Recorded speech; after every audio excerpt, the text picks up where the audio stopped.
오늘 하나님께서 우리에게 주신 말씀은 시편 70편 1절에서 5절, 시편 70편 1절에서 5절까지의 말씀입니다. 제가 받들어 읽겠습니다. 하나님의 말씀을 경청하십시오. 하나님이여 나를 건지소서. 여호와여 속히 나를 도우소서. 나의 영혼을 찾는 자들이 수치와 무한을 당하게 하시며 나의 상함을 기뻐하는 자들이 뒤로 물러가 수모를 당하게 하소서. 아하 아하 하는 자들이 자기 수치로 말미암아 뒤로 물러가게 하소서. 주를 찾는 모든 자들이 주로 말미암아 기뻐하고 즐거워하게 하시며 주의 구원을 사랑하는 자들이 항상 말하기를 하나님은 위대하시다 하게 하소서. 나는 가난하고 궁핍하오니 하나님이여 속히 내게 임하소서. 주는 나의 도움이시요 나를 건지시는 이시오니 여호와여 지체하지 마소서. 아멘. 버릇에 대한 속담 하면 딱 떠오르는 옛말이 있습니다. 3살 버릇 80까지 간다 라는 속담입니다. 보통 이 속담은 어릴 때 몸에 밴 이 버릇이 나이가 들어도 쉽게 고쳐지지 않기 때문에 나쁜 버릇들을 경계해야 한다라는 의미로 많이 쓰이는 속담입니다.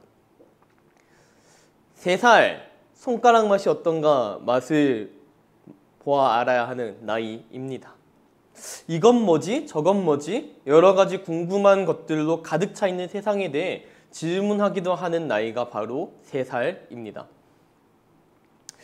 그때 당시 우리가 3살이었던 그때 당시의 기억들 여러분들은 기억나시나요? 어떤 버릇을 가지고 있었는지 기억하시나요?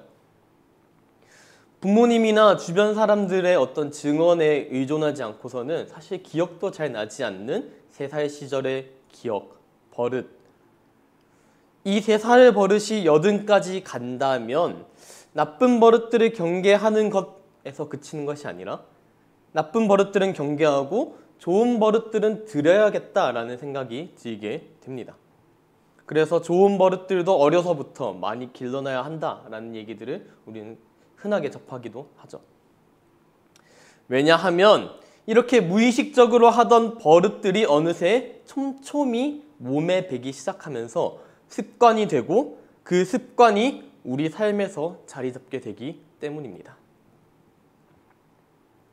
버릇, 습관을 뜻하는 영어 단어 habit은 소유하다, 잡다라는 라틴어 하베레를 어원으로 하는 단어입니다. 라틴어에서는 소유하다, 잡다라는 의미이기도 하지만 중세 수도사들이 주로 입었던 수도복을 가리키는 것이 헤빗이기도 했습니다. 지금도 독일어나 폴란드어 사전을 찾아보게 되면은 헤빗을 검색해보면 수도복이라는 내용이 나옵니다.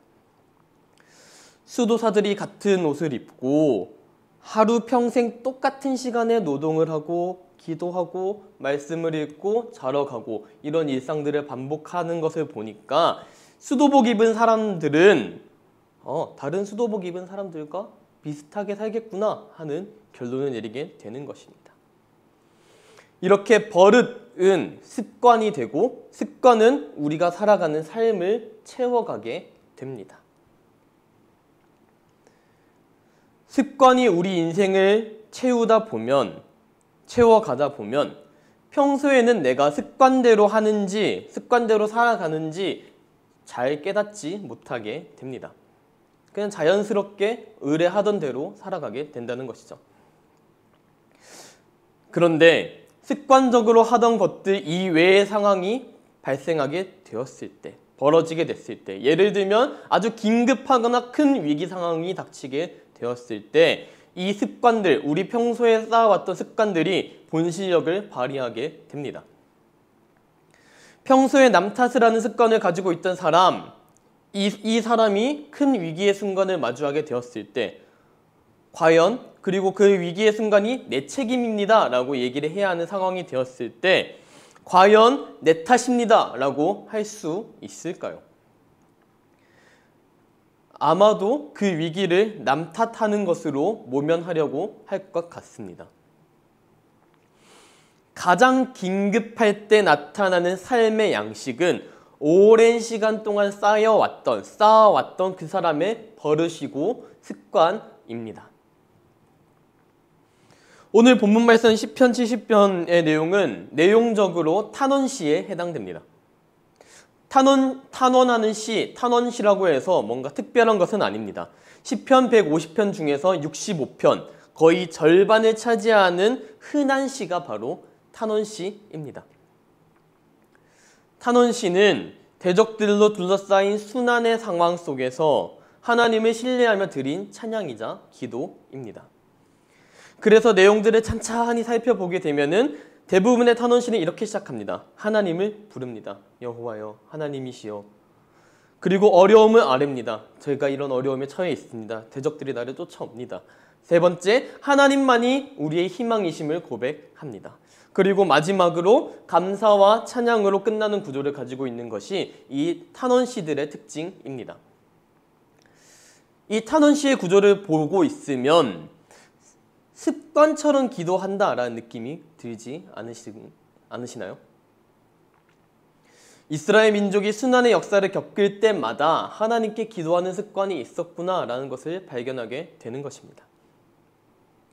이보다 좋은 습관이 있을까요? 어려움을 마주할 때마다, 어려운 상황이 닥칠 때마다 하나님께 기도하는 습관, 정말 좋은 습관처럼 보이기도 합니다.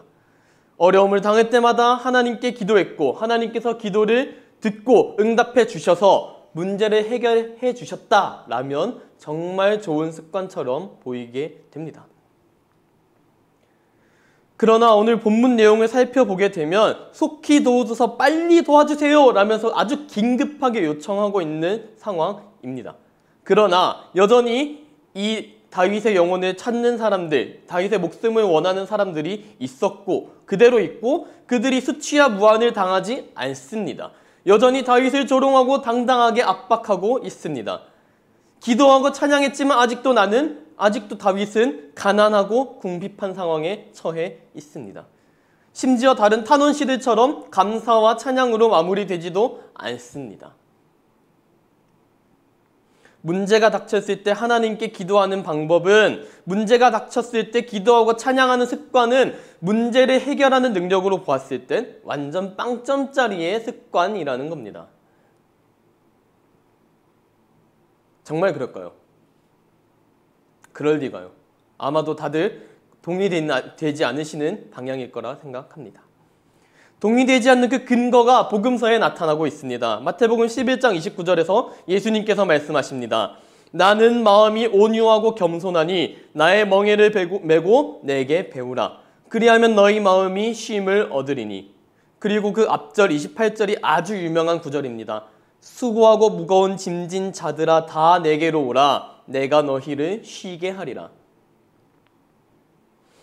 탄원해야 하는 무겁고 수고한 사람들, 수고하고 무거운 짐진 사람들아 어떻게 하라? 내게로 오라. 예수님께로 나아오라. 내가 너희를 쉬게 하리라. 라는 이 은혜로운 말씀, 너무 은혜롭습니다.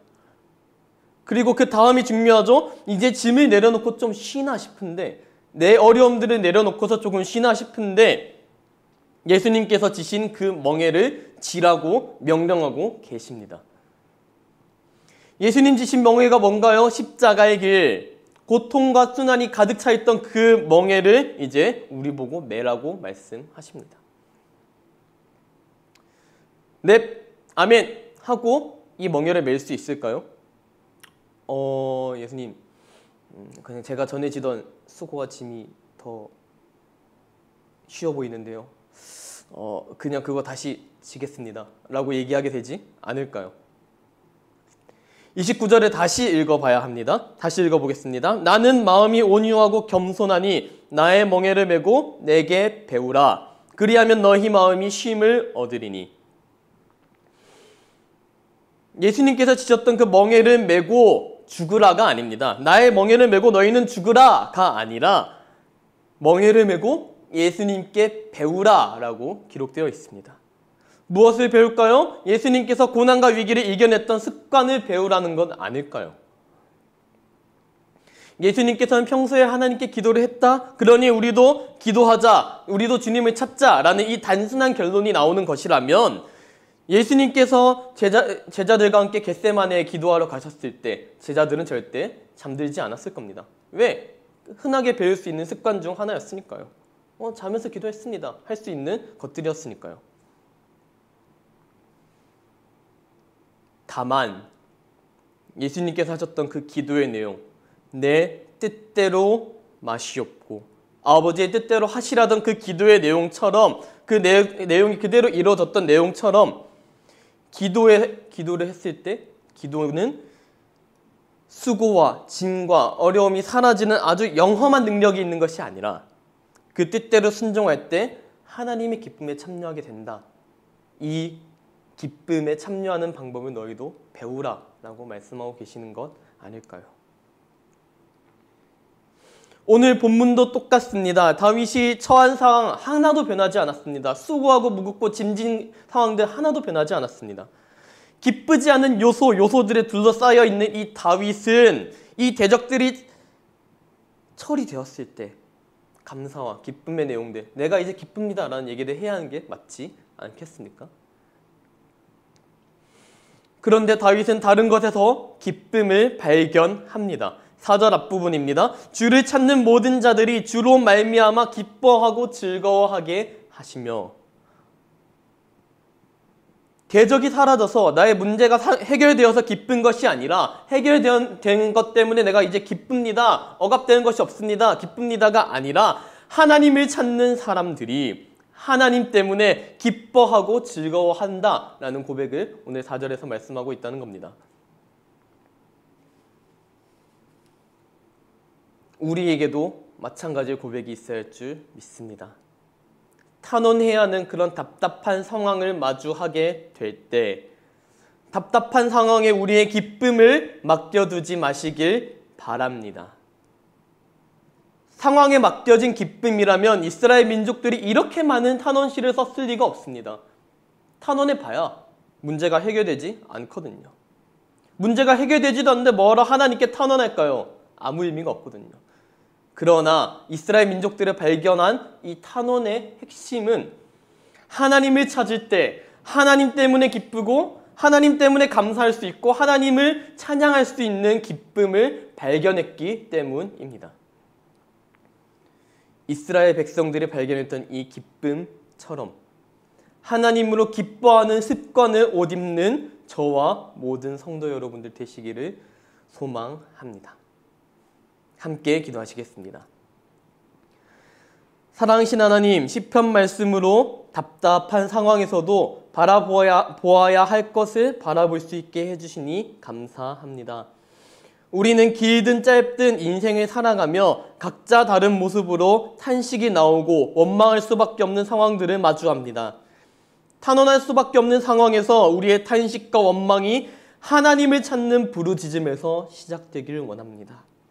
우리의 어려움을 내어드리는 담대함으로 우리 기도에 응답하시고 하나님만이 우리의 희망이요 피난처임을 발견하는 은혜를 부어주세요.